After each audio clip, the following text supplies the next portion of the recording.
अस्सलाम वालेकुम नाज़रीन, आप देख रहे हैं स्टेट क्राफ्ट। मैं हूं सैयद मुज़म्मिल शाह। आज पाकिस्तान की तारीख़ की पहली खातून वज़ीर आला मरीम नवाज़ साहिबा को बनने का एजाज़ हासिल हो गया है और उन्होंने एक एक्सटेंसिव तकरीर की जिसमें उनकी तरफ से फ्यूचर का रोड मैप, जिसमें डेवलपमेंट के मंसूबे थे, हेल्थ के मंसूबे थे, इसके अलावा माइनॉरिटी राइट्स की उन्होंने बात की और बहुत से मौज़ूआत पर गुफ्तगू की। ये भी कहा कि मैं उन लोगों की भी, उन मेंबर्स की भी वज़ीर आला हूँ जिन्होंने मुझे वोट नहीं भी दिया, लेकिन इस दौरान जो सुन्नी इत्तेहाद काउंसिल के मेंबरान थे, जो तहरीक इंसाफ के साफ के सपोर्टेड मेंबरान हैं, वो एहतजाज कर रहे थे। उन्होंने ये कहा कि हमारी बात नहीं सुनी गई और कर्फ्यू का माहौल बना रखा है असम्बली के बाहर, और इससे लगा यही कि शायद ख़ासा मुश्किल का सामना करना पड़ेगा पंजाब की हुकूमत को भी अपोजिशन की तरफ से, क्योंकि एहतजाजी सियासत होती है तो क्या दोबारा से वही रवैया इख्तियार किया जाएगा अपोजिशन जमातों की तरफ से जो पहले पाकिस्तान में रहा है। ये बहुत बड़ा सवाल है।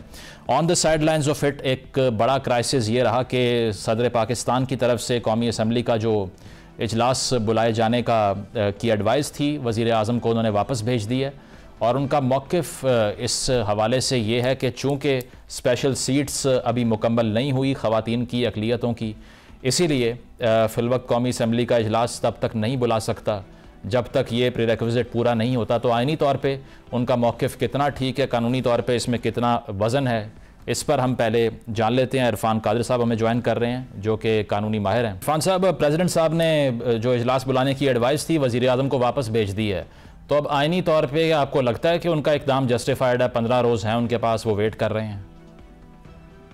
मेरा ख्याल है कि वजीर आजम को एडवाइस करना ही नहीं चाहिए था प्रेसिडेंट को इस मामले में।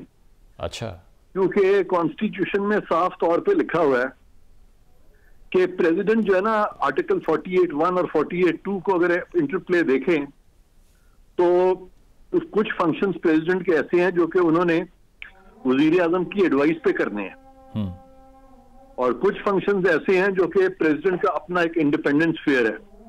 सही। और क्योंकि आर्टिकल 48(2) में लिखा हुआ है कि not with standing anything contained in article 48(1) the president shell act in his discretion in respect of any matter in respect of which he has been empowered by the constitution to do so। तो लिहाजा ये जो national assembly का जो session convene करना है इन हालात में, वो सदर का स्वाबदीदी स्फीयर में आएगा मामला।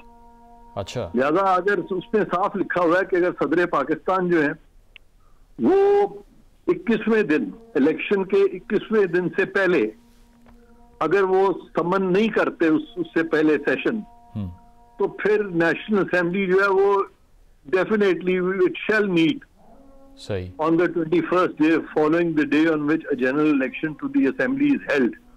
तो वो तो 21वें दिन इन एनी केस मिलना है। तो ये जो ओवर जेलसनेस है, ये बीच में प्राइम मिनिस्टर का इस वक्त आ जाना, वो भी केयर टेकर प्राइम मिनिस्टर का, उसकी जरूरत है ही नहीं। और इन एनी केस अब 29 तारीख का मतलब हुआ ना कि अगर इलेक्शन 8 को हुए हैं तो 29 तारीख को 21 दिन होंगे, तो द डे फॉलोइंग डेफिनेटली 1 मार्च तक तो वैसे ही सेशन जो है असेंबली का वो होना है। अब it has to meet under a constitutional command. सही। तो उस पर तो कोई इशू ही नहीं है। अब तो सदर, यही लिखा हुआ है कि अगर सदर नहीं समन करेंगे तो कॉन्स्टिट्यूशन में समन कर दिया खुद ही। मतलब स्पीकर साहब फिर जो है ना वो लीडिंग रोल ले लेंगे? नहीं, स्पीकर की क्या लीडिंग रोल लेगा, constitution has taken the lead. अच्छा, ये सेल्फ एग्जीक्यूटरी प्रोविजन है कॉन्स्टिट्यूशन के। सही। और ये बताइए कि ये पहले भी जब शहबाज शरीफ साहब बने थे वजीर आजम, हल्फ नहीं लिया उन्होंने, फिर इसके बाद में हमने देखा कि वो एक समरी भी थी, उन्होंने कहा मेरे दस्तखत नहीं थे। तो ये रिपीटेडली क्या लूप होल्स तलाश कर रहे होते हैं वो, या फिर वो कह रहे हैं कि स्पेशल सीट्स नहीं मिली इसीलिए ये काम अभी नहीं होना चाहिए? ये उनका असूली स्टांस है। देखें, अब ये जो मैटर है एडवाइस का between the prime minister and the president, इसके बारे में तो साफ तौर पे आइन में दर्ज है कि इस मामले में अदालतें कोई नहीं आएंगी और कोई भी इस पे नहीं जा सकता। ये मामला सदर और वजीर आजम के दरमियान है।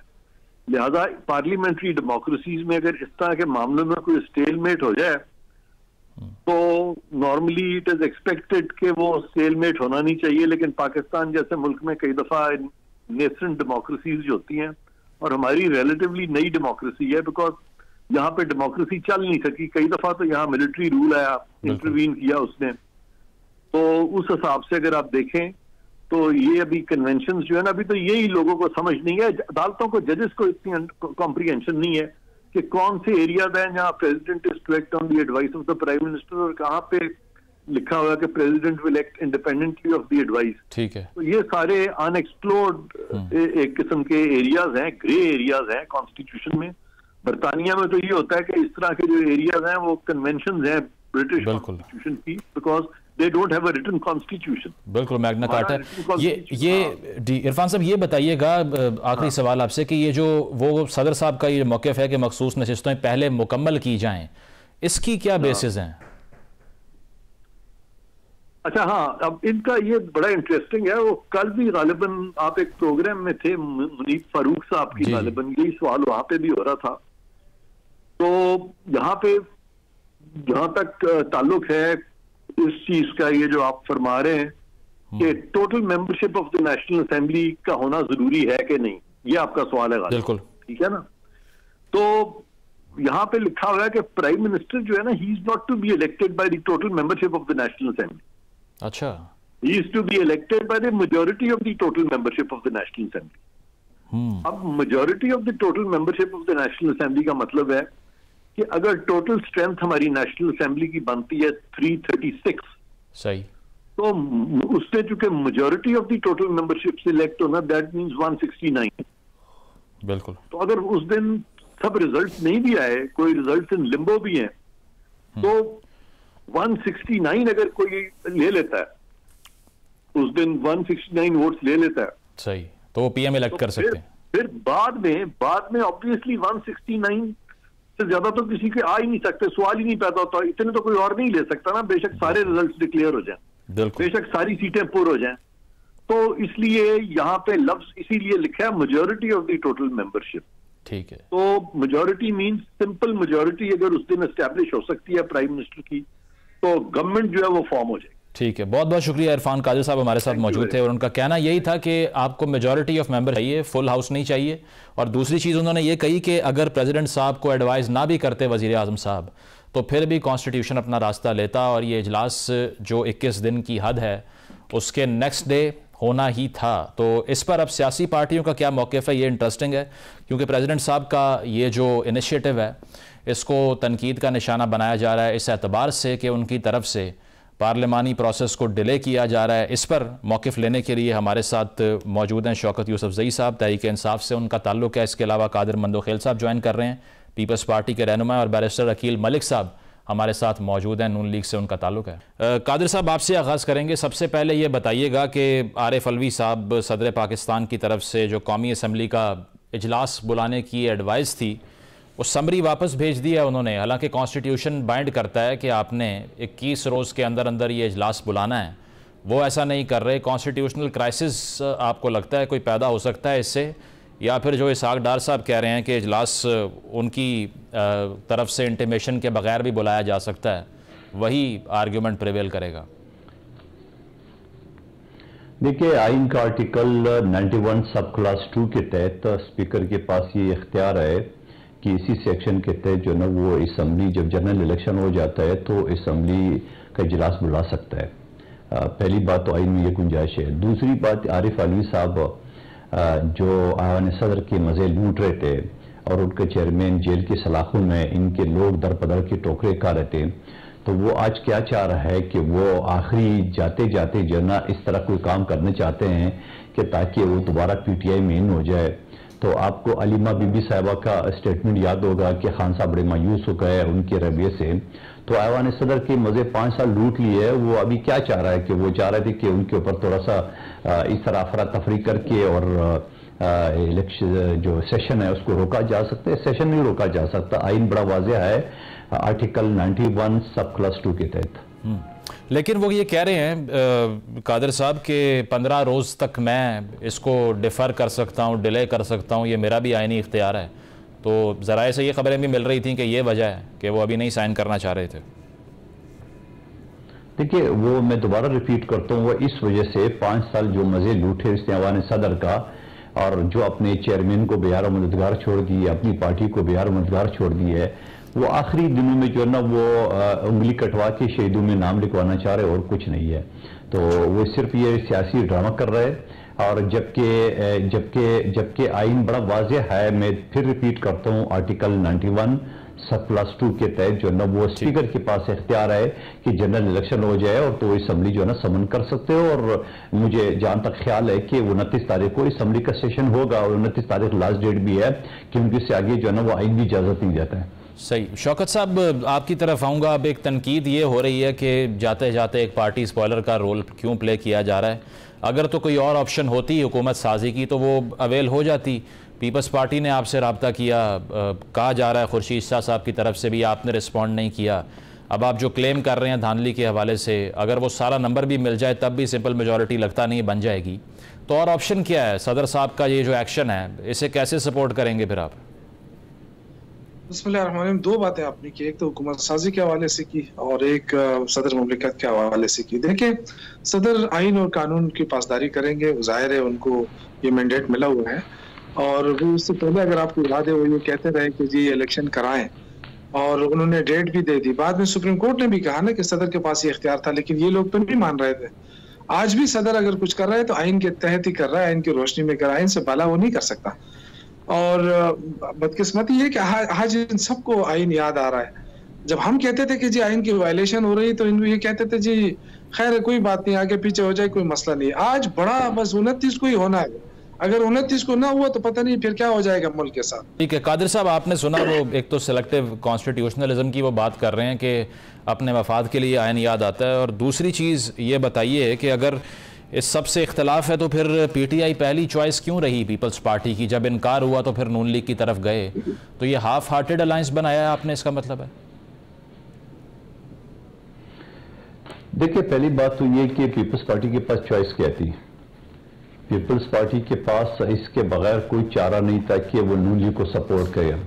उसकी वजह ये कि अगर पीपल्स पार्टी सपोर्ट ना करते, खुर्शीद शाह साहब का अपने हवाला दिया है, पीटीआई के लोगों ने भी इस बात की तस्दीक की है, तो आप पीपल्स पार्टी की जगह पे बैठ के बता दें कि उसके पास रास्ता, अगर ये नून लीग को बिना वोट देते तो ये तो असम्बली खड़ी नहीं हो सकती थी। जब वो हुकूमत ही नहीं बन सकती थी, वज़ीर-ए-आज़म ही नहीं बन सकता था, तो फिर कहां से ये असम्बली चलती? पहली बात। दूसरी बात ये कि शौकत यूसुफज़ई साहब ने कहा कि सदर ने तारीख दी है, आप उस सदर का जजमेंट पढ़ ले, दोबारा मंगा ले, उसने कोई तारीख नहीं दी है। जबकि हलीमा बीबी ने इस बात का शिकवा भी किया है कि वो तारीख दे सकता था, इसने तारीख तजवीज़ की है, बजाय उसके पास एक सदारती इख्तियारात था, वो अपने डेट दे देता, लेकिन उसने नहीं दिया। इससे पहले पंजाब असम्बली के लिए उसने दी थी तारीख, मगर फिर जब दोबारा वफाक की आ गई तो उसने नहीं दी, तारीख तजवीज़ की है और शायद उसका अजाला करना चाहते हैं। और दूसरी बात, शौकत यूसुफज़ई साहब फरमा रहे हैं कि हमें आइन का बड़ा ख्याल है। बिल्कुल, आइन बनाया हमने, आइन का खालिक ही पीपल्स पार्टी है। आप जिस आइन के तहत अल्फ उठा रहे हो, जिस आइन के तहत आपने पख्तूनख्वा में हुकूमत चलाई या 3.5 साल वफाक में चलाई है, वो पीपल्स पार्टी का दिया हुआ आइन है। और क्या आपको अपने आइन याद नहीं है जब आपके डिप्टी स्पीकर ने आइन के धज्जियां उड़ाई? ये मैं नहीं कहता हूं, ये सुप्रीम कोर्ट ने अपनी जजमेंट भी लिखा है कि ये आइन के मुबरा हुआ है, और आइन के मुबरा या आइन शिकनी का सजा क्या है वो तो मुझसे ज्यादा आपको पता है। तो मैं अपनी तरफ से तो बात नहीं कर रहा हूं, सुप्रीम कोर्ट की जजमेंट भी मौजूद है कि डिप्टी स्पीकर कासिम सोरी साहब ने जो न वो गलत किए, और उस वक्त के सदर यानी जो मौजूदा सदर है आरिफ अलवी साहब, उसने गलत किए। तो आइन का यानी पूरा सुप्रीम कोर्ट का जजमेंट है। तो हाँ, बिल्कुल आपकी बात सही है, हमें आइन का पासदारी करना है, और क्योंकि आइन बनाने वाले हम है, पीपल्स पार्टी है। शौकत, बिल्कुल बिल्कुल शौकत साहब आप बताइएगा, एक तो रिस्पॉन्ड कर दें इसको, और दूसरी चीज़ ये कि अब आइन जो है वो स्पीकर को भी एम्पावर करता है कि वो इजलास बुला ले, तो इजलास तो फिर भी बुला लिया जाएगा, तो फिर ये फ्यूटाइल एफर्ट होगी, क्या हासिल होगा इससे? और दूसरी चीज़ ये कि क्या सदर, आपको नहीं लगता कि वफाक की नुमाइंदगी करना उनकी पहली तरजीह होनी चाहिए? देखिए, मैं कोई सदर आरिफ अलवी का तर्जुमान नहीं हूँ, लेकिन ये कह रहे हैं कि पहले बता रहे थे, क्योंकि आपने जी नहीं मैं बता रहा हूँ, मैं उनका तर्जुमान नहीं हूँ, लेकिन जो कह रहे हैं कि पार्लियामेंट इनकम्प्लीट है, मतलब ये है कि इन्होंने जो बंदर बांट कर दी, इन्होंने जो सीटें तकसीम कर दी, मखसूस सीटें, तो देखिए ये तो आइन जो बता रहे हैं, तो क्या आइन का आर्टिकल 106 क्लास 3 ये नहीं कहता है कि जो अगर आजाद उम्मीदवार किसी पार्टी में चले जाए तो वो उसका हक बनता है कि उनको मखसूस सीटें दी जाए? ये आर्टिकल इनको क्यों याद नहीं आ रहा? क्या ये आइन का हिस्सा नहीं है ये? तो क्यों नहीं दिया जा रहा उनको? पंजाब में क्यों नहीं दिया गया? और पंजाब में जो इन्होंने कर्फ्यू का जो समा बनाया हुआ है, मियां इकबाल हमारा नामजद वजीर आला था, उसको नहीं छोड़ा गया। पूरा पंजाब की पुलिस लाके उसके इर्द गिर्द खड़ी कर दी गई पंजाब असेंबली के कि भाई उसको गिरफ्तार कर लो। और ये आगे से कहता है कि जब हम बहुत अच्छा वो रखते हैं, तकरीर से तो बेहतरी नहीं आ सकती है ना। आप चल के जाते ना, उनका अपोजिशन को मना के ले आते, असेंबली में बिठा लेते। वो बात करना चाहते थे तो क्यों उनको इजाजत नहीं दी बात करने की? जब आप कहते हैं कि असेंबली में आओ बात करो, जब असेंबली में आते हैं बात करने के लिए, आप बात करने की इजाजत नहीं देते हैं। तो स्पीकर को नहीं चाहिए था दिल बड़ा करके सुन लेते हैं। क्या होता है, 10 मिनट तकरीर होती, आधा घंटा होती, उसके बाद आपको अपोजिशन भी नजर आती, गवर्नमेंट भी नजर आती। ठीक है नाज़रीन, एक ब्रेक की तरफ चलते हैं। ब्रेक के बाद वापस आके डिस्कशन को कंटिन्यू करेंगे। Stay with us.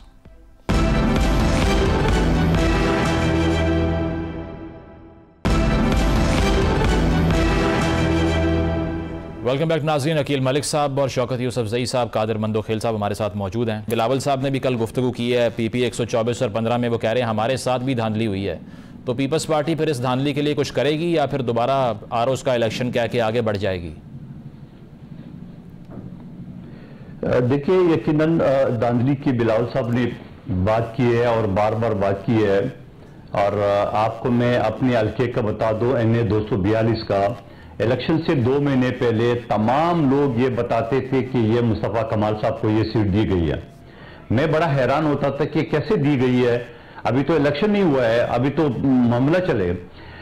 इलेक्शन से कुछ दिन पहले यानी 24 जनवरी को मेरे पार्टी के सेक्रेटरी जनरल ने इलेक्शन कमीशन को एक लेटर लिखा कि इस एरिया में 259 मजदूरों को जिंदा जलाया गया।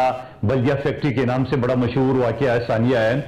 और ये 2 महीने पहले मुस्तफा कमाल साहब ने प्रेस कॉन्फ्रेंस की है और उन्हें माना कि हाँ जी ये हमारे लोगों ने जलाया और हमने इसको बचाना है। ये मैं आपको जो अल्फाज बता रहा हूं, एग्जैक्ट वही अल्फाज उन्होंने अदा किए।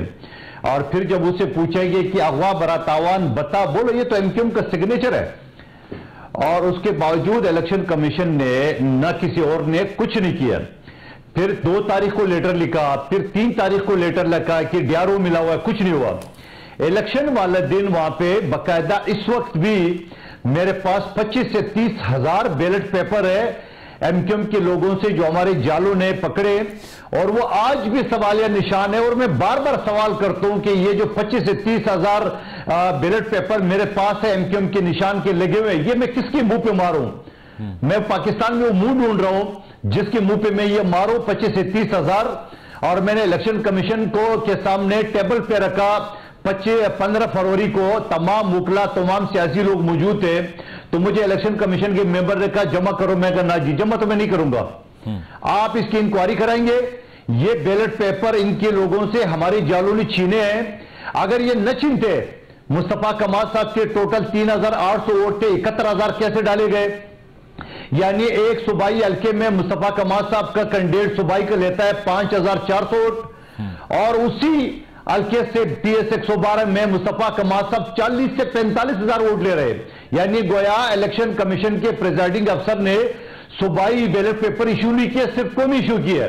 अब आप मुझे बताओ, इतना बड़ा ड्रामा आपको पूरे पाकिस्तान में कहीं नजर नहीं आया, और ये बिलावल साहब जिक्र कर रहे हैं बार बार।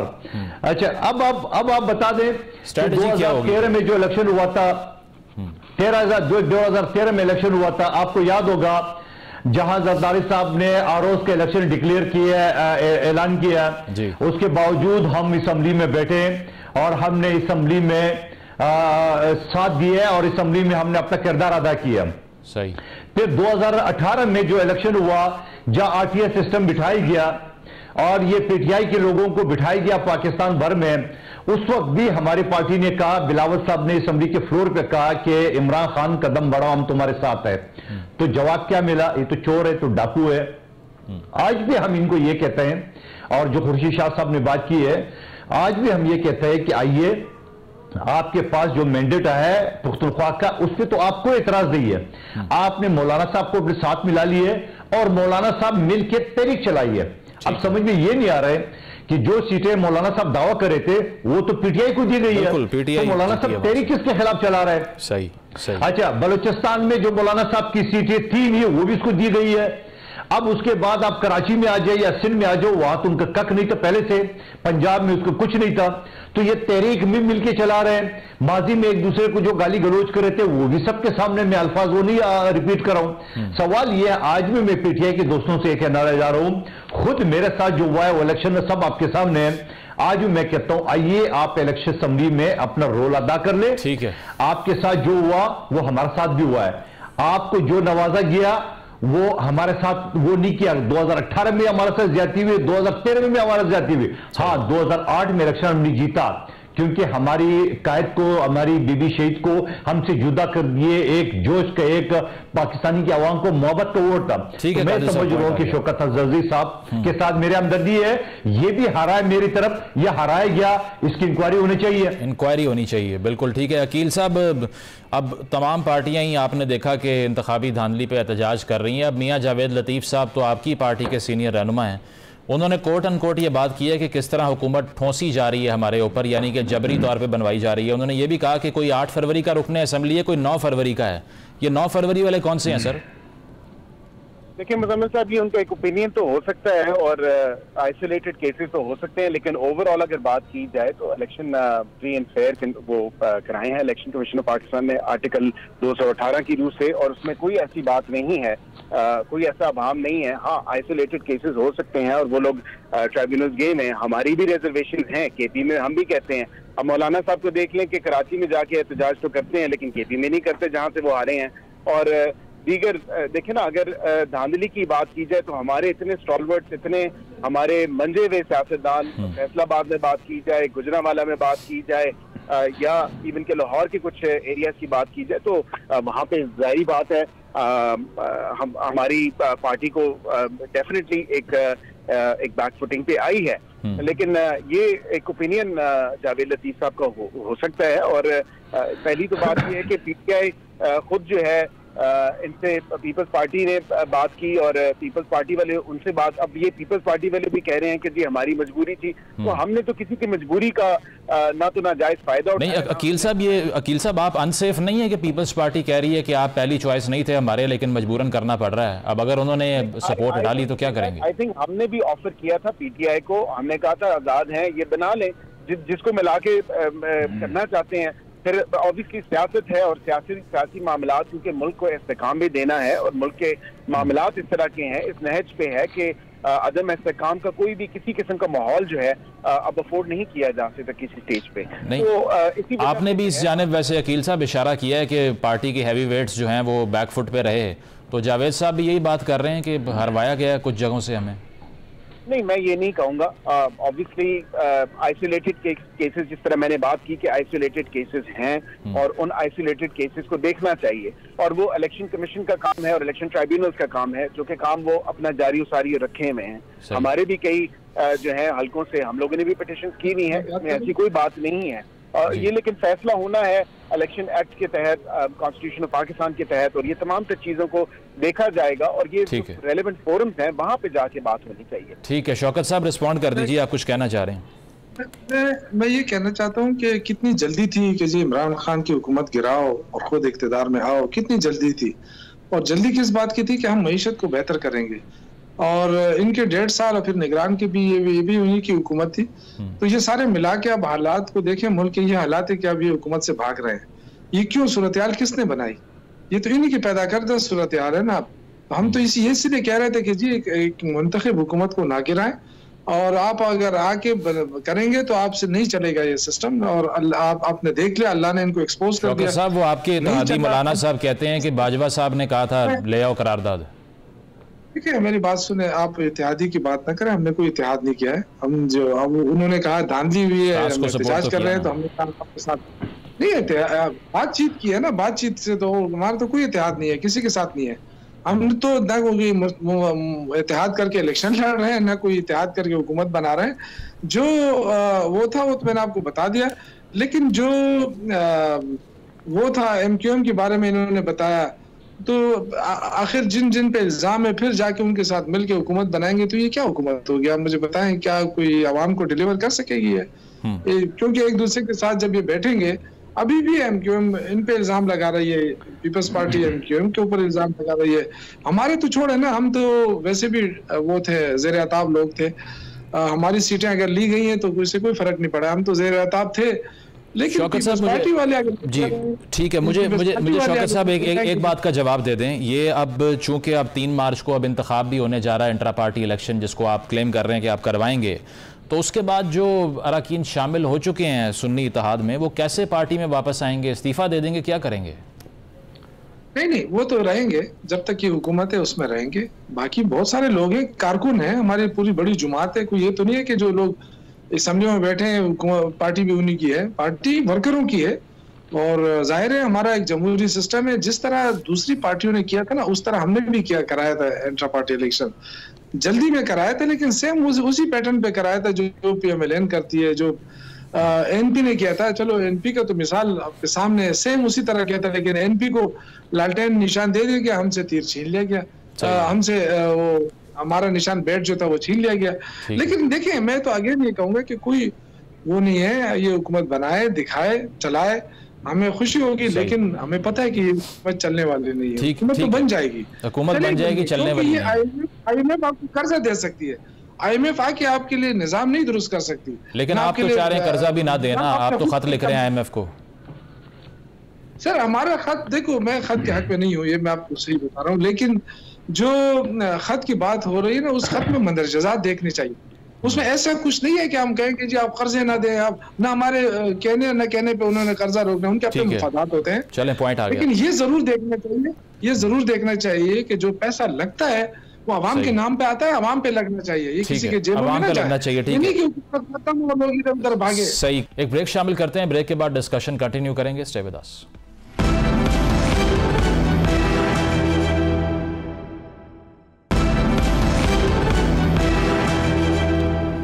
वेलकम बैक नाजरीन, गुफ्तगू के सिलसिले को आगे बढ़ाते हैं। कादिर साहब, आप ये गिला करते हैं तहरीक इंसाफ से कि उन्होंने आपकी कॉल को रिस्पॉन्ड नहीं किया, एक और कॉल को आपने भी रिस्पॉन्ड नहीं किया। जब 2 साल की वजारत उज़्मा आपको दिए जाने की बात हो रही थी, आपने डिक्लाइन कर दी, आपने वजारतें लेने से इनकार कर दिया। तनकीद ये होती है कि आप मुश्किल फ़ैसले करना ही नहीं चाहते, आइनी ओहदों पर सेफ खेलना चाहते हैं।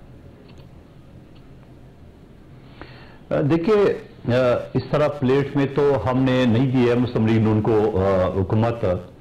और दूसरी बात ये, जो हमने इलेक्शन कैंपेन चलाया था वो हमने नून लीग के पॉलिसी के अगेंस्ट चलाया था। बिलावल साहब बार बार स्पीच में जिक्र करते थे।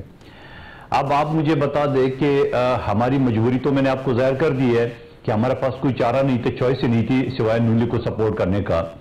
लेकिन ये हमारी मजबूरी कहां से हो सकती है कि हाँ जी हमने उनके काबीना में शामिल होना है। बाकी रह गए आईनी ओहदे। सदर पाकिस्तान का पहले से पार्टी ने अनाउंस किया कि वो पीपल्स पार्टी का सदारती कैंडिडेट होगा, पीटीआई का भी हो सकता है, नून लीग का भी हो सकता है। और इसमें अभी तो वक्त बाकी है, वो सपोर्ट करते हैं नहीं करते हैं या जो भी सूरत हाल होगी, लेकिन फिलहाल तो नहीं है। लेकिन आप क्या समझ रहे हैं कि हम किसी भी ओहदे के लिए किसी पार्टी के, आज वज़ीर आला सिंध के इंतखाब का मौका है, हमारे पास से 112 सीटें, 114 बल्कि, और एमक्यूएम के 36 थे, उससे कैंडिडेट खड़े कर दिए। तो कैंडिडेट तो हम खड़े करेंगे, लेकिन आप ये चीज न समझ रहे कि हमने जो है ना आईनी ओहदे ले लिए। आईनी ओहदे लेना या उस पर अपने कैंडिडेट खड़ा करना ये हमारे आईनी हक है। बाकी जो शौकत यूसुफजई साहब फरमा रहे थे कि हमारी मुंतखब हुकूमत को हटाया गया, नहीं जी, मैं इससे इख्तलाफ करूंगा। आइन का आर्टिकल 95 सब क्लॉज 1 के तहत अदम एतमाद की तहरीक का ऑप्शन है, और ये बेनजीर भुट्टो शहीद के खिलाफ हुआ, नाकाम हुआ। शौकत अजीज साहब के खिलाफ हुआ, नाकाम हुआ। बलूचिस्तान में 2 हुकूमतें इसी आर्टिकल के तहत जो ना वो खत्म हो गई है। तो हमने कोई गैर आईनी, गैर जमहूरी काम नहीं किया। आइन में जो आर्टिकल 95 सब क्लॉज 1 के तहत अदम एतमाद की तहरीक है वो हमने पेश किए और वो पास हो गया, तो उसमें कोई गैर कानूनी काम नहीं। वो आप पे आर्टिकल 5 लगा रहे थे ना कि सारी अपोजिशन गद्दार है, अमेरिका से मिली हुई है।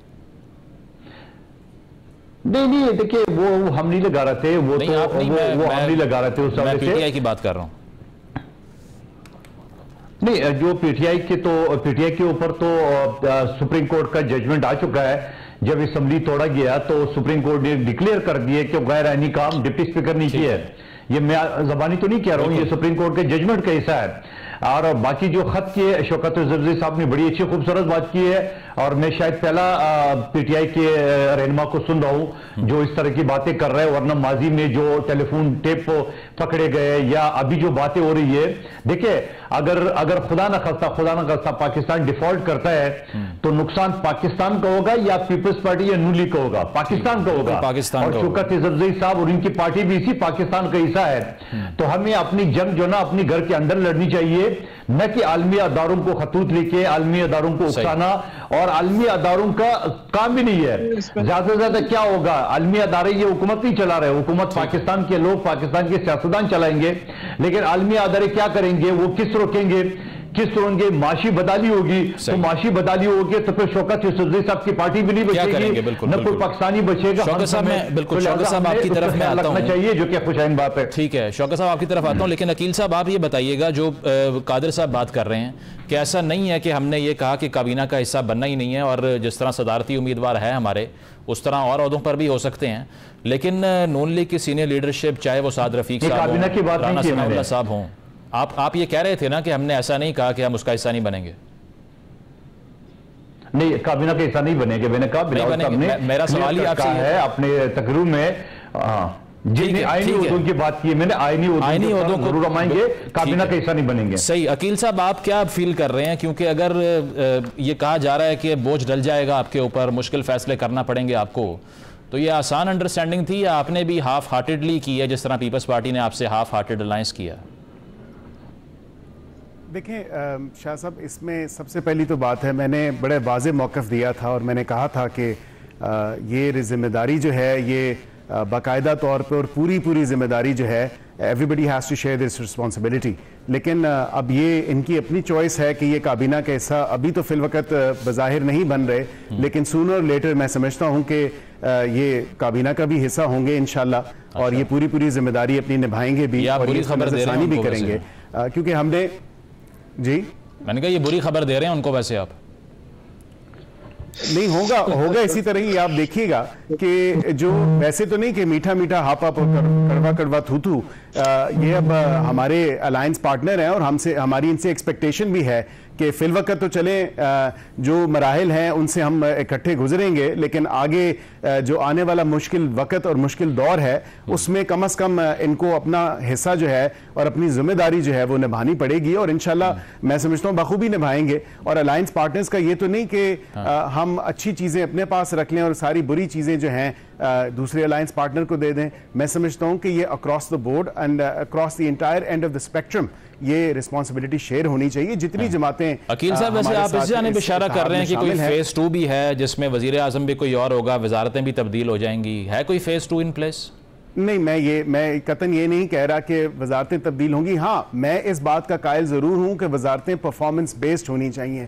वजारतें किसी की जो है वो लिखी हुई नहीं आती कि वज़ीर अगर एक दफ़ा कोई बन गया तो उसकी परफॉर्मेंस पे उसको चेक ना किया जाए और उसको खाली वज़ीर रहने दिया जाए। वजारतें परफॉर्मेंस बेस्ड होनी चाहिए। अगर कोई वज़ीर परफॉर्म नहीं कर रहा तो उसको डेफिनेटली साइडलाइन किया जाए और नए लोगों को, जो कॉम्पिटेंट लोग हैं, उनको आगे लेके आना चाहिए। तो इसी तरह मैं समझता हूँ कि जितने भी इस अलायंस में पार्टनर्स हैं, खा वो हमारी साइड से हों, खा वो इनकी साइड से हों, जो स्टेक होल्डर्स हैं, वो इंशाल्लाह मैं समझता हूँ कि हम तमाम जमातें सारी मिल के इंश्योर करेंगे कि ये भी अपनी जिम्मेदारी बखूबी निभाएं, ना सिर्फ आइनी ओहदे जो हैं उस पर ये लोग सिर्फ इंजॉयमेंट करें, लेकिन क्योंकि पाकिस्तान की खातिर काम करना है, पाकिस्तान की आवाम के लिए काम करना है, पाकिस्तान के लिए काम करना है, तो ये तमाम तर चीज़ें जो हैं हमें देखनी है कि ये अगले 5 साल जो हैं बड़े मुश्किल हैं। ये अगर कोई समझ रहा है कि बड़ा आसान मरहला है और हम अब असम्बलियों में जाके बैठ जाएंगे और हम आवाम को जो है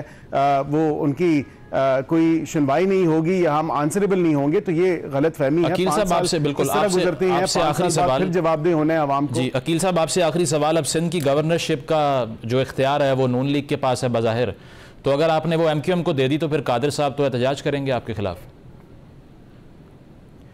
नहीं, अब उनकी जो है हमारी मीटिंग हो चुकी है, पार्टी हेड्स की आपस में मीटिंग हुई है, पार्टी लीडरशिप की मीटिंग हुई है, लाहौर में शहबाज शरीफ साहब से उनकी मुलाकात हुई, तमाम तर MQM की, और वहाँ पे कुछ चीज़ें सेटल हुई। बिकॉज ऑब्वियसली सियासत में देखें आप, कोई चीज़ हरफ़े आखिर नहीं होती, और सियासत में ये सियासत का हुस्न है कि आपने कोई अगर अंडरस्टैंडिंग की है और उसी अंडरस्टैंडिंग के तहत, क्योंकि हम भी ये हमारे अलायंस पार्टनर बने हैं और हम इनके अलायंस पार्टनर बने हैं, तो किसी अंडरस्टैंडिंग के तहत ही बने हैं कि अगर आपको जिम्मेदारियां जो देनी है, जिस तरीके से काम करना है, जो जिन जिन एरियाज में काम करना है, वो उस पर महदूद रह के जो है हिस्सा बकदर जुस्सा मैं इसमें कहूँगा। और वो गवर्नरशिप की जब आपने बात की तो ये ट्रेड ऑफ भी हो सकती है चीज़ें, कोई इसमें हतमी बात नहीं होती, लेकिन आगे इंशाल्लाह बेहतरी की तरफ जाएंगे। सही, बेहतरी। शौकत साहब आखिरी मिनट है, आप रिस्पॉन्ड कर दीजिए और ये बता दें कि बहुत से लोग ये बात कर रहे हैं कि आपकी एक्स चेयरमैन पार्टी के बाहर आने वाले हैं, कोई डील इन प्लेस है या क्या कोई बात चल रही है? देखिए ये बिल्कुल गलत है। अगर वो आएंगे तो अदालतों के जरिए आएंगे, इंसाफ के लेकर आएंगे, ऐसी कोई डील की तो सवाल ही पैदा नहीं होता है। दूसरी बात ये कि देखें ये फैसला इनका दुरुस्त था जो PTI की हुकूमत खत्म करके ये लोग इख्तियार में आए थे। ये अब सोचें, ये आवाम को बताएं कि इन्होंने क्या बेहतरी लाई है इस मुल्क के अंदर। दूसरी बात यह कि अगर PMLN कहती है, पीपल्स पार्टी बार बार करेगी जब हम हुकूमत में नहीं आएंगे, ये तो वही फार्मूला है ना जो किसी जमाने में मौलाना साहब कहते थे कि मुझे कश्मीर कमेटी का चेयरमैन बना दो, हम हुकूमत में नहीं आ रहा हूँ, लेकिन मराज सारे वही हैं। तो देखिए फैसले कैसे नून लीग कर सकेगी, इतने बड़े बड़े फैसले, इतने मुश्किल फैसले अभी, क्योंकि महंगाई तो और भी आनी है। सही, तो अगर ये कैबिनेट में फैसले करेंगे महंगाई बढ़ाने की, IMF की शराइत मानने की, शौकत साहब वक्त खत्म हो गया, एक्सेप्टेबल होंगे। अगर वो नहीं होंगे तो फिर करेंगे कैसे हुकूमत? एक मिनट मुझे भी दे दें। जी कादिर साहब, लास्ट मिनट जी। ये मलिक साहब फरमा रहा है कि मीठा मीठा हब अब कड़वा कड़ा तू, तो ये अगर ये कड़वा कड़वा है वज़ीर आज़म की सीट तो क्यों ले रहे ना? ये पीपल्स पार्टी को ऑफर करे, हम ये कड़वा ले लेते। और ये हमने तो ऑफर किया है, आपने तो तमाम तर जमातों को कहा है कि बना लें खुद। अकील साहब ऑफर आप इनकार कर रहे, आपके गन पॉइंट के ऊपर आपको नहीं दिए गई है, आप इनकार कर रहे, खत्म, मामला सॉल्व हो जाएगा। आप खुद वज़ीर आज़म के लिए शेरवानी पहले से सिलवाई है और आप कह रहे कड़वा कड़वा तू, ऐसा नहीं होता है। आप अपनी मर्जी से बन रहे हैं और सर आप अलायंस पार्टनर हैं, आप हमारे, तो आप हमें मिलजुल के चलना है। वो आपको याद दिलवा रहे हैं, आप ये कह दे कि हम बड़ी पार्टी है पीपल्स पार्टी से, तो हमारा हक है वज़ीर आज़म को होता, तो आप जरूर कह दें। ये आपने दुरुस्त फरमाया, लेकिन मेरी ख्वाहिश भी ये है और मेरी दुआ भी है कि आप जो है वो कम से कम जिम्मेदारियों की तरफ भी आए सर। ठीक है, ये लगता है कि इक़्तिदार खत्म होने के 2-3 साल बाद ही किताब लिख के वाज़े करेगा कोई कि आया किसकी मर्जी से वज़ारत उज़्मा दी जा रही है। नहीं, बहुत बहुत शुक्रिया अकील मलिक साहब, कादिर मंदोखेल साहब, शौकत यूसुफ़ज़ई साहब मौजूद थे, और तीनों तरफ से, तीनों पार्टियों की तरफ से कहीं ना कहीं ये बात की जा रही है कि हाँ इंतखाबी इर्रेगुलरिटीज़ हो सकती हैं, लेकिन PTI का स्टांस इस पर यह है कि जब तक ये इंसाफ नहीं उनको फराम किया जाता आगे नहीं बढ़ना चाहिए। बहरहाल पीपल्स पार्टी यही इंप्रेशन देती दिखाई दे रही है कि आया ये इंतखाबी अमल जो है वो इतना शफाफ नहीं हुआ, लेकिन आगे बढ़ना पड़ेगा। एक ब्रेक शामिल करते हैं, ब्रेक के बाद वापस आएंगे। Stay with us.